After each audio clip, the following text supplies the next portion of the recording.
कहूँ प्रशासन वाले भाइयों, कल ना नंबर थारा भी आना है, क्योंकि हर एक वर्ग का नंबर आने लग रहा है। इसमें वह लोग भी शामिल है जो नौकरियां पर लग रहा है, उनकी घरा भी बिठाने लग रहे हैं ये लोग। हैं सरकार से कि 22 और 23 तारीख को अच्छे से पैरवी करें, इन भर्तियों को बाहर निकाले, अन्यथा युवाओं में इतना आक्रोश है कि आपका भी रिजल्ट 4 तारीख को आने वाला, आप देख लें। उसका आप चेतावनी मान लीजिए, रिक्वेस्ट। अगर सरकार हमारा सॉल्यूशन करती है तो हम सरकार के बिल्कुल साथ हैं, और अगर सरकार सॉल्यूशन नहीं करती है तो फिर हमसे और हमारी टीम से कोई उम्मीद नहीं करे।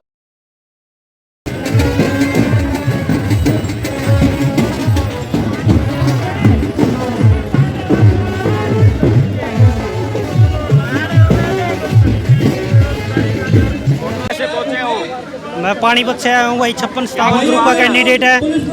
मैं सरकार से ये कहना चाहता हूँ कि हमारी पैरवी कोर्ट में अच्छी से की जाए और जजमेंट की तरफ जाया जाए, ताकि हमारी ज्वाइनिंग जल्दी से जल्दी हो सके। सभी बेरोजगार युवा इसलिए इकट्ठे हुए हैं। आज हम यहाँ करनाल में बारात निकालेंगे और ये बेरोजगारों की बारात है। मैं सरकार को इस युवा के माध्यम से बताना चाहता हूँ और चेताना चाहता हूँ कि हम बेरोजगार जरूर हैं, लेकिन। क्या नाम आपका? मेरा नाम जितेंद्र है। आप दूल्हे बने हो? हाँ जी, दूल्हा हूँ जी। क्या कैसी मजबूरी होनी पड़ी कि आप दूल्हे बने? बेरोजगार दूल्हा। अब देखो जी, बेरोजगार है तो जी ऐसे ही करना पड़ेगा। अब तो ब्याह है, उसके बाद बीवी बच्चे। कहाँ से पहुँचे आप? मैं तो जी पलवल से आया हूँ। हाँ जी। दुल्हन कौन रहेगी? दुल्हन तो जी जो मिल जाएगी वो ही ले जाएंगे। हाँ जी। सीटी सर रोहतक से आए हैं करनाल में।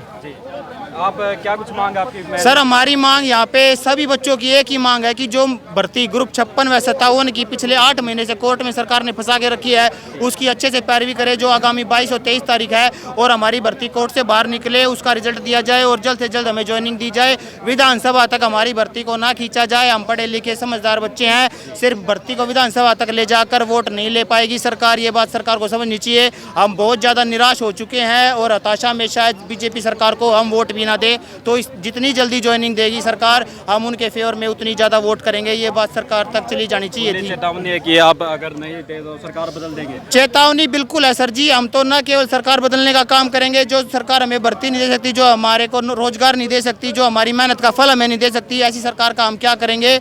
और हम तो इसके साथ एक और चेतावनी देना चाहते हैं कि अगर चुनाव का समय नज़दीक आ गया है, विधानसभा का भी चुनाव है करनाल में और लोकसभा भी, और हमारे पूर्व मुख्यमंत्री और वर्तमान मुख्यमंत्री यहाँ से लोकसभा और विधानसभा का चुनाव लड़ने जा रहे हैं, तो हम अपने प्रत्याशी को भी यहाँ से खड़ा करने के लिए जा रहे हैं। अगर हमारी सरकार ने बात नहीं मानी, और साथ ही साथ हम घर घर जाकर गाँव और शहरों में अपने प्रत्याशी के लिए प्रचार करेंगे और ऐसी सरकार जो हमें रोजगार नहीं दे सकती उसके खिलाफ भी प्रचार करेंगे। तो सरकार से बस यही उम्मीद है कि आगामी तारीख तक हमारी भर्ती को कोर्ट से बाहर निकलवाए और हमें ज्वाइनिंग दे। जी बहुत बहुत धन्यवाद। आप सर मैं नारनौल से आया हूँ जी, और इसी उम्मीद में आए हैं कि सरकारी सवार शायद हमारा कुछ भला कर दे। जो 8 महीने से भर्ती कोर्ट में अटकी हुई है उसको बाहर निकाल के हमारी ज्वाइनिंग दे, ताकि हमारा घर बच सके। और अभी तो हम जो एक फीलिंग ले रहे हैं सिर्फ दूल्हे वाले बेरोजगार वाली, अगर नौकरी लग गई, सरकार ने मेहरबानी कर दी तो कोई बाप बेटी दे देगा, हमारा घर बच जाएगा। घर बसने की बात है वो छाती अड़ाकन है और वो पर्चा भरण किया और उस मैदान में उतरण किया, ताकि देश में ये केवल हरियाणा में संदेश नहीं जाओगा, दूसरी स्टेट में भी ये संदेश जाओगा। और इनका इलेक्शन से ज्यादा आपके उस पर्चे पर पूरे हरियाणा का फोकस रहेगा, पूरे देश का फोकस रहेगा कि एक बेरोजगार बालक ने मुख्यमंत्री का गढ़ में जाकर मुख्यमंत्री को टक्कर देने का काम करा है। और दूसरी बात एक और कहना चाहूंगी, जो ये लोग हमारे ऊपर एलिगेशन लगाओ विपक्ष वाले, तो भाई और विपक्ष का भी हमने बेरा पट जाएगा। विपक्ष हमारा कितना समर्थन करेगा हमारे बेरोजगार भैया का उस पर्चे के अंदर। ये 2-3 बात है छोटी छोटी, और इनका ऊपर अपना फोकस करना पड़ेगा। ये आखिरी हथियार हमारा दौरा केवल एक का बच रहा है, विधानसभा लोकसभा का पर्चा भरना। और दूसरी बात एक और कहना चाह रहे हैं, लोकसभा में हमने भले ही जल्दबाजी में पर्चा भर दिया, लेकिन विधानसभा तक भी हमारा समाधान नहीं हुआ है, तो एक हल्का में सारे बेरोजगार युवा उठेंगे और समाज ने भी दिखावांगे, सरकार ने भी आईना दिखाने का काम करेंगे। फिर हमने उस पक्ष का और विपक्ष का सारी चीजों का बेरा पटाकर। दूसरी बात ये गम्मा माव है, आज तो हम देखने लग रहे हो पीसी का माध्यम था, वीडियो का माध्यम था, बेशक तो विपक्ष की तो समर्थन कर दो, वो इतना भी समर्थन नहीं करे कि उन्हें वोट चाहिए है। लेकिन मेरे भाई मैं नू कहना चाह रही हूँ, जो गम्मा में ये पक्ष वाले भी आओ और चाहे विपक्ष वाले भी आओ, इनका सवाल करना शुरू कर दो। विपक्ष वाले ने पूछो, भाई जब हम सड़क पर आकर लड़ा तो हम खड़े हो, हमारे साथ क्यों खड़े होंगे तो हमने वोट लेनी है तो। और पक्ष वाला ने पूछा इनती करा के 10 महीना तो हमारे बेरोजगार भाई सड़का के ऊपर धक्के खाने लग रहे हैं। और ये पुलिस वाले भैया ने भी मैं कहना चाहूँ, हमारे एक ये सीनियर अधिकारी थे, देखो मना बड़ी पीड़ा हुई जिस भाषा का उन्हें प्रयोग करें बेरोजगार भैया के आगे। इनमें तो आधे भाई क्या हो गया, वर्दी को नहीं पा रही है, लेकिन आधे भाई हमारे पुलिस वाले हैं और पुलिस वाले की अच्छी ट्रेनिंग भी हमारे द्वारा हम करवाने लग रहे हो, सड़क पर मरी गेला गेला चाल करने। भाई पुलिस वाले भैया ने भी कहना चाह रहे हैं कि हमने तो नौकरी ना मिला, लेकिन बोले हमारा तो नाश हो लिया करके बीजेपी का भी छोड़ देंगे। लेकिन एक बात हमने भी कहूँ प्रशासन वाले भाइयों, कल ना नंबर थारा भी आना है, क्योंकि हर एक वर्ग का नंबर आने लग रहा है। इसमें वह लोग भी शामिल है जो उनसे नौकरियां पर लग रहा है, उनकी घरा भी बिठाने लग रहे ये लोग। तो ऐसा ना हो कल ना पुलिस वाले का भी नंबर आ जा और दोबारा फिर बीजेपी आई तो देश में तानाशाही शासन लागू हो जाए। अगर पुलिस वाले भैया तारी भी जरूरत नहीं रहेगी ना, फिर कदा तारी लड़ाई भी हमने लड़नी पड़े। तो बस इतनी सी बात है। और 23 तारीख का अपन इंतजार है कि हियरिंग का। देखो जो सरकार 4 साल में रोजगार नहीं दे पाई, तो उस यात्रा जो सरकार हमने 4 साल रोजगार नहीं दे पाई तो उसका हमने घनी सी उम्मीद ना कि 5-6 महीना में हमने रोजगार दे देगी। लेकिन फिर भी हम थोड़ी बहुत उम्मीद ही सरकार तक रखा, उसके बाद भी हमारी उम्मीद पर खरा नहीं उतरती, तो उसके बाद फिर आईना दिखाने का अपनी तैयारी रखो। तो हम इस सरकार के छाती का छाती अड़ाकर अपने दंगल में ताल ठोको, ताकि हर एक मुख्यमंत्री ना आने वाला टाइम में जो भी बने उसकी नजर और किसी चीज पर हो चाहे ना हो, लेकिन बेरोजगार पर जरूर होगा। और दूसरी बात, हमारे टीजीटी वाले भाई जो ये पद यात्रा निकाल रहे हैं, बड़े पीड़ा हुआ कि हमारे भैया ने पहले तो यहाँ ऊपर था दिन रात मेहनत करा, 10-10 घंटे पढ़ा, पढ़ाई ना समय दे, और उसके बाद आज इन्हें संघर्ष करना पड़ रहा है कि मारता नौकरी दो। तो एनटीजीटी वाले भैया का भी मेरा समर्थन है और तमाम इन सारा युवाओं का समर्थन है। जड़ा भैया ने जरूरत पड़ेगी। देखो मैंने किसान यूनियन की लड़ाई बेशक लड़ी हो, लेकिन एक युवा होने के नाते मैं आप लोगों ने बड़ी जिम्मेदारी के साथ एक बात कहूँ कि जहाँ मेरे युवाओं को जरूरत पड़ेगी और मैं युवा भैया की गला उनका आगे खड़ी पाऊंगी। भाई हम आए हैं हम कोसली से पंचकूला पैदल यात्रा पे निकले हुए हैं। हमने 3 दिन में लगभग 100+ किलोमीटर का सफर तय कर दिया है। और कल हम महम में रुके हुए थे और महम से अपनी यात्रा को स्थगित करके 1 दिन के लिए यहाँ अपने भाइयों को समर्थन देने के लिए आए हैं। और हम सबसे ये रिक्वेस्ट करें कि भाई सब के सब निकलो रोडों पर, घर से निकलो। अगर आपको अपनी मांग बनवानी है सरकार से अपनी ज्वाइनिंग लेनी है तो अपने घर से निकलो, तभी कुछ होगा। अब ये देखो ये लड़का PhD स्कॉलर है, PhD स्कॉलर होकर रोड पे घूम रहा है। अब इसको ये पता है कि PhD के बाद भी नौकरी नहीं है, वैसे तो है ही नहीं, PhD के बाद भी नौकरी नहीं है। बच्चे पढ़े, अगर सरकार बोल रही है कि भारत को विश्व गुरु बनाना है, अध्यापक ही नहीं होंगे तो पढ़ेंगे कैसे, कहाँ से शिक्षा, कहाँ से विश्व गुरु? ठीक है, कहाँ से पहुँचे आप? हम सारे टीजीटी परिवार के सदस्य 7471 परिवार सदस्य हैं। हम चले हुए हैं सर कोसली से पंचकूला पैदल यात्रा पे। हाँ, हमारी पैदल यात्रा महम पहुंच चुकी है, जहां उसको आज पोस्टपोन करके हम 1 दिन के लिए यहाँ पर आए हैं और हम कल से यात्रा फिर दोबारा शुरू करेंगे। हमारा सरकार से अनुरोध है कि कृपया करके हमारा रिजल्ट निकाला जाए। हमारे रिजल्ट में ऐसी कोई प्रॉब्लम नहीं है जिसकी वजह से रिजल्ट रोका जाए। सरकार पैरवी करे। 23 तारीख वाला केस को 5 नंबर दे या ना दे, हमें कोई मतलब नहीं है। 5 नंबर मिलो या ना मिलो, हमें कोई मैटर नहीं इस बात से। हमें सिर्फ ये मतलब है सरकार केस को एक तरफा करे, ऐसे बच्चों को बार बार भटकने में मजबूर ना करे। इतनी गर्मी में हम लोग चले हुए हैं, अध्यापक ही ऐसे होगा चलेगा तो फिर क्या फायदा देश का? क्या ठोस कदम रहेगा आगे अगर नहीं माने? अगर सरकार हमारी बातें नहीं मानती है तो हम कोई बहुत बड़ा निर्णय लेने पे मजबूर हो जाएंगे।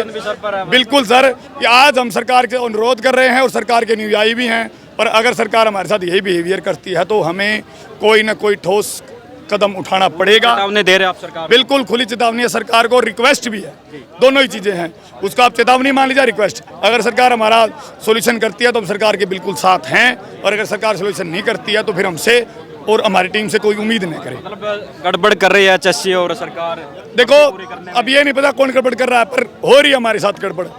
1 साल से हमको पागल बनाया जा रहा है। कभी पैसे 25 रुपये फीस नहीं जमा करा जा रही, कभी जी साहब जाते ही नहीं है, कभी एक छोटा एक्सपीरियंस का मुद्दा उठता उसको अलग उठा दिया जाता है। 25 जुलाई जिसकी डेट है सर, 25 जुलाई को अभी आज टाइम है क्या, 4 महीने है। कर ली लेनी सरकार को 5 मिनट का काम है।